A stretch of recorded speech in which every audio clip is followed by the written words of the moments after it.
Hello, Medicare Advantage risk adjustment operators, innovators, and learners. Welcome to another learning episode of the Hills Academy Risk Adjustment Made Easy, the Medicare Advantage kind.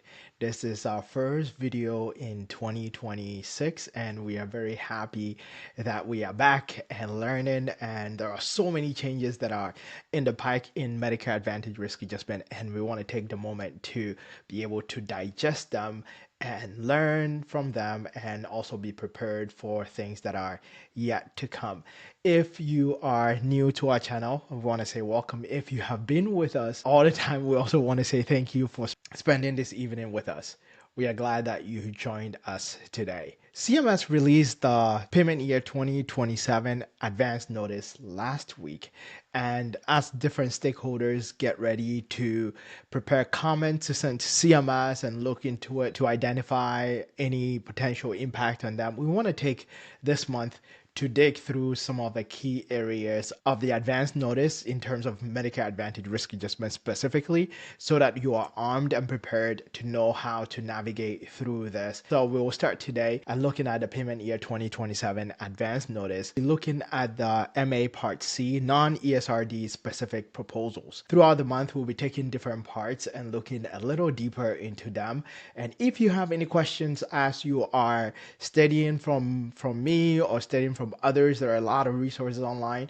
Or if you have any question or comments that you want to discuss with me, don't hesitate to reach out to me at info@thehillsacademy.com. You can go to our Hills Academy website and reach out to me, and I'll be very, very happy to talk to you through this. So let's dive into this week's lesson. So the advance notice, as I mentioned earlier, was released in January 26, 2026, and you can get a hand of your copy on the CMS website. Here is the link, and when you go to the cms.gov Medicare payments, Medicare Advantage rates and statistics, you will find the advance notice as you navigate through this, and you download your copy and you can navigate through it as you study with me. In 2026, we had the CMS 2024 HCC model with a 2018-2019 data. And for 2027, CMS is looking into using the 2027 CMS HCC model with a 2023-2024 data. And three key areas that you need to keep in mind are this contains fresh data showing current reality. So diagnosis data from 2018 versus 2023, which is 5-year difference. So it's newer than the cost data from 2019 to 2024, which is also 5 years newer, and then the denominator using 2024 as opposed to 2020. So these are CMS is shifting to a more recent data as CMS look into predicting payments more accurately. And for HCC, one key clinical areas that you will see in this proposal with this model is that for HCC 328 and 329, they are now proposed to be separate. HCC 328 versus HCC 329, which were previously constrained to equal coefficients. Now they are separated into distinct coefficients because CMS have had more data to be able to understand the difference in predicting the cost for these two conditions, and therefore CMS has split them. So the impact is more precise payment for CKD population. So if you have a lot of this population, then you want to be able to look at them and see the impact of this on your risk scores and risk adjustment revenues. Another key area is that audio only telehealth are excluded. Not all telehealth, this is audio only, and you can see from here. The impact is that for telehealth, if it's audio and video together, audio visual, then that is okay. But if it's audio only, the CMS is proposing to exclude these from it. And the impact is plans with heavy audio only utilization will have to see how this impact the risk score as well. Another area that you need to also know, especially if you're a plan that depends a lot on link chart reviews, is that CMS is proposing to take out diagnoses that are coming in from on-link chart review records. So this will have a huge payment impact if you depend on this. This is for MA specifically. Looking at some of the numbers that matters to risk score calculation, the MA CMS HCC normalization factor for payment year 2026 was 1.067, and for payment year 2027, CMS is proposing 1.058, which is a decrease.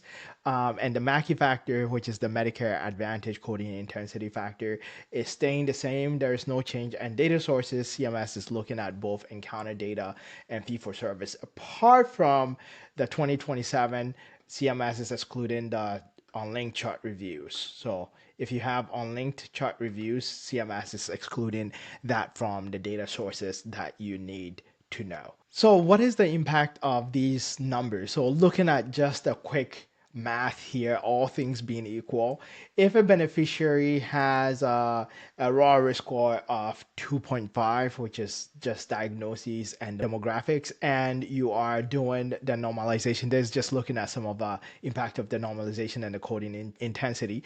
This is the formula for it, and with a 2.5 risk score, where then you are normalizing and taking out the coding intensity, you will recognize that there is a 0.9 increase, all things being equal, on the risk score as you do that calculation between 2026 and 2027 HCC models. Just a quick action plans that you can start doing with your team, and these are some seed questions to help juggle your brain, and you can look at the data from several areas, but this is places that you can start with. What is the percentage of our risk score that comes from CMS, from HCC 328 and 329? This is if you have a huge population of that, how this will impact your risk score. What is the number of our HCC captures that are coming in from telehealth, and many of them are coming from audio only? This is a good analysis to do so that you can also identify some of this impact. And how would normalization change affect our revenue overall? These are all some of the key questions you can start looking at. And as you put together comments and send to CMS, these are some things that you can look at from your plan specific, so that you can really write specific comments to CMS that as CMS finalizes these proposals. Otherwise, thank you so much for learning with us today. We'll end here with the MA specific ones. Next week, we'll pick up from the next session as we look specifically at some of our other parts of the advanced notice. If today's your first time you're joining us and you have not subscribed, I will encourage you to subscribe, to like, to share with your colleagues, because it helps us to reach a wider audience. And if you are not on our email list, I will encourage you to go to our website, www.thehealsacademy.com. Go to the Risk Adjustment Made Easy page.